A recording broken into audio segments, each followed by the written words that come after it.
এবার সিপিএম নেত্রী মীনাক্ষী মুখোপাধ্যায়কে লক্ষ্য করে ছোড়া হলো ডিম।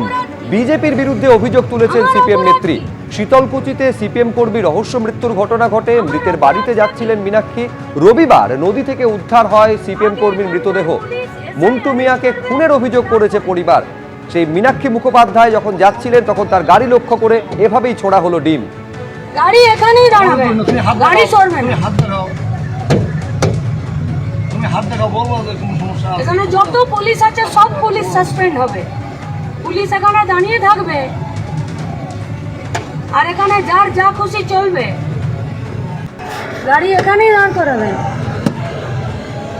এইটা হচ্ছে বিজেপি না। কোনো কমপ্লেন হলে পুলিশকে জানা। আমি তো এখানে এসপির কাছে বসে আছি। আমি একজন অসহায় পরিবারে যেতে পারি না? আমার কমরেড মারা গেছেন, খুন হয়েছেন, আমি তার পরিবারে একটা বার দেখা করতে যেতে পারি না? এগুলো আমাদের অপরাধ, এগুলো আমাদের অন্যায়। এটাকে নোংরা রাজনীতি বলে চাই। যারা লুট করেছে, যারা দুর্নীতি করেছে, যারা চুরি করেছে, যারা ধর্ষণ করেছে, যারা খুন করেছে, তাদের শাস্তি হোক, কিন্তু আইন অনুযায়ী তো। আইন অনুযায়ী তো। আইন কোথায়? তাহলে পশ্চিমবঙ্গে আইনের শাসন প্রতিষ্ঠিত হবে না। যে করেছেন অন্যায় কাজ করেছেন। ডিম ছোড়ার সংস্কৃতি পশ্চিমবঙ্গে নেই। সিপিআইএম এই জেলায় 90-এর দশকে আমাদের অনেক কর্মীকে খুন করেছে, কিন্তু তারপরেও বলছি সিপিআইএম এর কোনো নেতার বিরুদ্ধে তারপরে একটি সিপিআইএম এর একটি মহিলা কর্মী এ ধরনের আচরণ যারা করেছেন তারা ঘৃণ্য কাজ করেছেন। এই ঘটনার সম্মুখীন কালীঘাট তৃণমূলের ছাত্র যুবকে মিছিলের অনুমতি দিল হাইকোর্ট।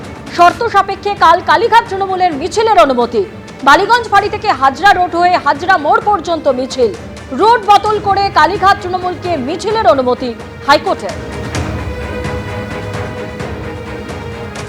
ব্যাপারটা ছিল যেটা যুব তৃণমূল কংগ্রেস আর তৃণমূল ছাত্র পরিষদ যেটা মিছিলের জন্য পারমিশন চেয়েছিল আগামীকাল, সেটা রিজেক্ট করেছিল। এর আগের সপ্তাহ রিজেক্ট করেছিল। সেটা মাননীয় বিচারপতি সৌগত ভট্টাচার্য অর্ডার দিচ্ছে এখন, যে বললো যে বেলা 2:30 থেকে 4:30 পর্যন্ত বালিগঞ্জ ফাঁড়ি টু হাজরা মোড় পর্যন্ত মিছিলের পারমিশন দিয়েছে আগামীকাল যে মিছিলটা আছে 2:30 থেকে 4:30। এর আগে ছিল ওই অ্যাপ্লিকেশনে বালিগঞ্জ ফাঁড়ি থেকে ঘুরে ল্যান্সডাউন মার্কেট, সেটার জায়গায় বালিগঞ্জ ফাঁড়ি থেকে হাজরা মোড় পর্যন্ত মিছিলের পারমিশন দিয়েছে। লোক সংখ্যাটা বলছে বোধহয় 1000 হবে। এটা লোক সংখ্যা লিমিট করে দিয়েছে, যেমন থাকে রাস্তার একধার দিয়ে যাবে এটসেট্রা সেগুলো বলে দিয়েছে। মেসি কাণ্ডে ফের অরূপ বিশ্বাসকে জিজ্ঞাসাবাদ। বিধাননগর দক্ষিণ থানায় প্রাক্তন ক্রীড়ামন্ত্রীর হাজিরা। মেসি কাণ্ডে এই নিয়ে তৃতীয়বার অরূপ বিশ্বাসের হাজিরা। প্রায় 3 ঘন্টা জিজ্ঞাসাবাদ করল পুলিশ। তদন্তে সহযোগিতা করছি, ডাকলে আবার আসবো। যুব ভারতীতে মেসি কাণ্ডে দাবি করছেন প্রাক্তন ক্রীড়ামন্ত্রী। হ্যাঁ, ওরা দেখো, আমি তদন্তে সহযোগিতা করতে প্রস্তুত। যেহেতু তোমাদের অনেক প্রশ্ন থাকতে পারে, কিন্তু আমি তো উত্তর দেবো না, যেহেতু এটা আদালতের বিচারাধীন। আমি কোনো সেইভাবে মন্তব্য করব না। আমার পক্ষে যতটা সম্ভব আমি তাদের সাহায্য করছি, এবং যতবার তদন্তে ডাকবে ততবার আসবো। আপনাকে কি আবার দেখেছে? সেটা এখনো বলেনি। পরপর 3 বার তো জিজ্ঞাসা 3 বার হলো, আবার যদি ডাকেন আমি নিশ্চয়ই আসবো। ওই একই জিনিস নিয়ে কি বারবার জিজ্ঞাসা করা হচ্ছে নাকি? না, বলছেন যে 22,000 টিকিট আপনাকে দেওয়া হয়েছে। আমি তো বললাম এর কোনো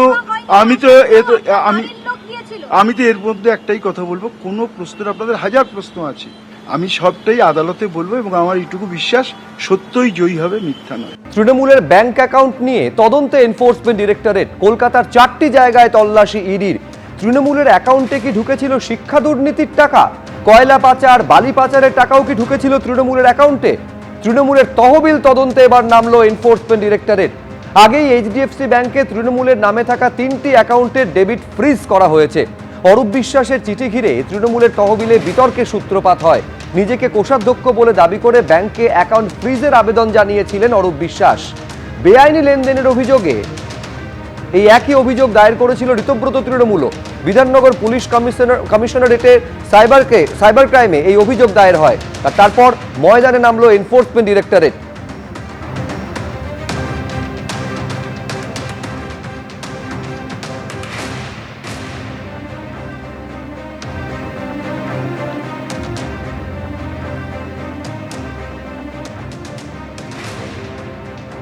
এই মুহূর্তে আমরা রয়েছি রাধাবাজার স্ট্রিটে এবং সেখানে ইডির তরফে যারা অফিসিয়ালস রয়েছেন তারা কিন্তু ইতিমধ্যে অভিযান চালানো শুরু করেছেন। রাধাবাজার স্ট্রিটের এই বহুতল আবাসন যা সেতিয়া হাউস নামে পরিচিত, সেখানকার 5th ফ্লোরে সেখানে একটি ট্যুরস অ্যান্ড ট্রাভেলস কোম্পানি যার নাম হচ্ছে Carewell Tours and Travels Private Limited, সেইখানে কিন্তু তদন্তকারীরা এখানে এসেছেন এবং সেইখানে এই মুহূর্তে কিন্তু তারা তদন্তের কাজ চালাচ্ছেন এবং তথ্য তল্লাশ করছেন।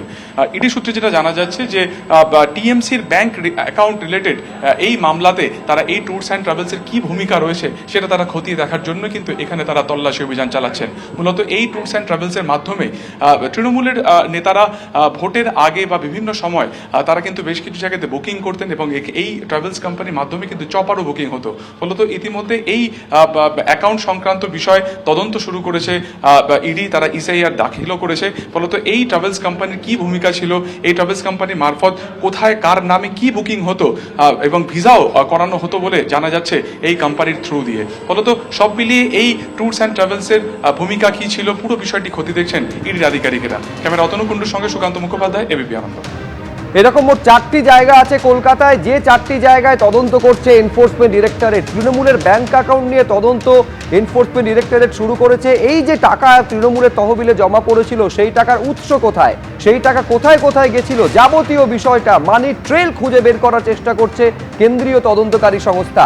তৃণমূলের এই অ্যাকাউন্টে কি শিক্ষা দুর্নীতির টাকা ঢুকেছিল, কয়লা পাচার থেকে শুরু করে বালি পাচারের টাকাও কি ঢুকেছিল তৃণমূলের তহবিলে, পুরোটা তদন্ত করছে কেন্দ্রীয় তদন্তকারী সংস্থা।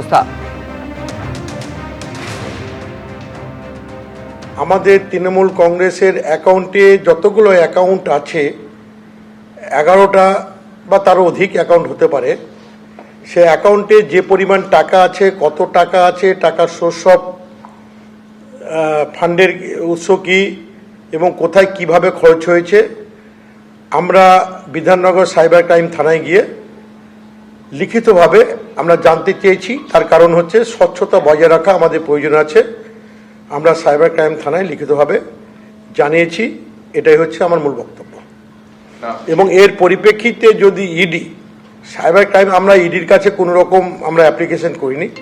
এবার সাইবার ক্রাইম থানা এর সোর্স কি, উৎস কি, কোথা থেকে এসছে, এবার কেন ইডি এসছে, কিভাবে ইনকোয়ারি করছে, কোথায় তদন্ত করছে তারা বলতে পারবেন না, আমাদের এটা জানা নেই।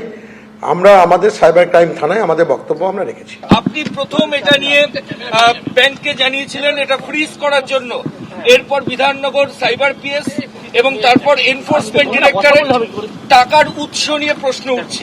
আমি এই বিষয়ে কিছু জানি না, আমি তো জানেন এখানেই ছিলাম, বিধাননগরই ছিলাম, আমি না জেনে কোনো মন্তব্য করব। তাহলে একাধিকে তল্লাশিও করা হচ্ছে, আমি না জেনে কি করে বলবো? তুমি তো জেনে, আমি 10টা তো ঢুকেছি তোমাদের সামনেই, এখন বেরোলাম। হ্যাঁ, বল। এই ফান্ডের ক্ষেত্রে বলা হচ্ছে একাধিক যে নেতা তারা বিভিন্ন জায়গায় ট্রাভেল করতো, সেখানে হোটেল বুকিং, ফ্লাইটের টিকিট বুকিং সমস্ত কিছু করা হচ্ছে। সেটা আমি কি করে বলবো? না দেখে, না জেনে কিছু মন্তব্য করব। আপনিও তো একটা পদেও ছিলেন, দেখতেন, তাহলে আপনি এটুকু শুধু বলুন যে কি কারণে আপনি ব্যাংককে জানালেন।